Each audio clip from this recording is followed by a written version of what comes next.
هذا هو سكن رعاة الغنم. هذا عبارة عن غار محفور على التلة. هذا سقفه نقي من البرد والحر. الجو داخل الكهف. نحن في وسط الصحراء. لا طير يطير ولا شيء. عبارة عن الكهوف. هذا الكهف الثالث، وهذا هو المطبخ. شكله مكان لإيقاد النار. هذا هو المطبخ.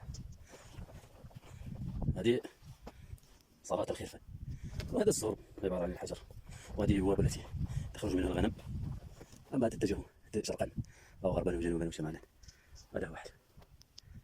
هذا هو الشمال وهذا الجنوب.